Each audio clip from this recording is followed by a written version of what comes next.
The Event, a science fiction thriller series by Melanie Ann Phillips. Episode 16, Amundsen-Scott Station. Darker days had already arrived at the Amundsen-Scott South Pole Station, where scientists tracking the slow-moving event interface had calculated it would encroach on the first of their buildings in just over 4 hours. At its distance from the geographic pole, simple geometry projected that the walls would disappear into the dark Antarctic night at a rate of 73 meters per hour, just 4 feet per minute. At that rate, no rescue missions could arrive before the winter overteam was exposed full-on to the dead of winter. The radio operator had been frantically seeking options through communication with the other permanent year-round bases, almost all of which were positioned along the coast at the edge of the ice shelf. Amundsen-Scott South Pole Station, in its unique position at the center of the continent, however, made it logistically difficult to imagine any scenario where they could make it to another base to which several rescue flights had already been dispatched.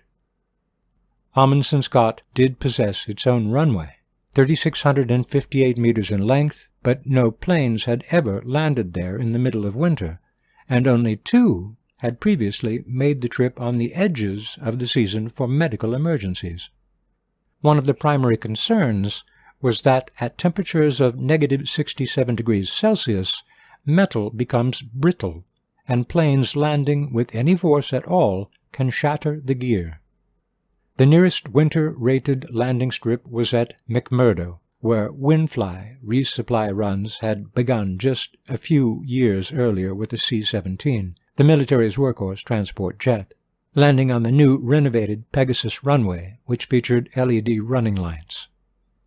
Not having such upgrades, South Pole Station had only previously received supplies in the winter by airdrop from a C-17 whose crew flew out of Christchurch, New Zealand, the standard departure point, using night vision goggles. In the summer, Amundsen-Scott was primarily supplied over the South Pole Traverse, a 1,600-kilometer ice road that took Caterpillar and Case Core tractors 40 days to pull fuel and materials to the base. All things considered, it quickly became obvious that only a direct flight to the center of the continent offered any chance of rescue in the time available.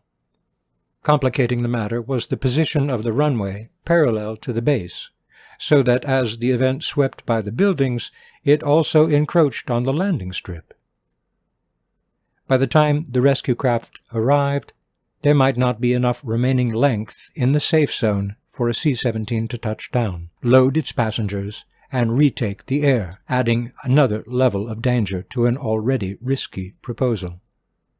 Even more troubling, assuming a plane and crew could be found, the problem remaining for the winter overteam was how to stay alive once the station had vanished and the rescue flight had not yet landed. Read the entire event series in paperback, audiobook, or for your Kindle on Amazon at the link in the video description below. Your narrator is Don Warrick. The event series is written and copyrighted by Melanie Ann Phillips.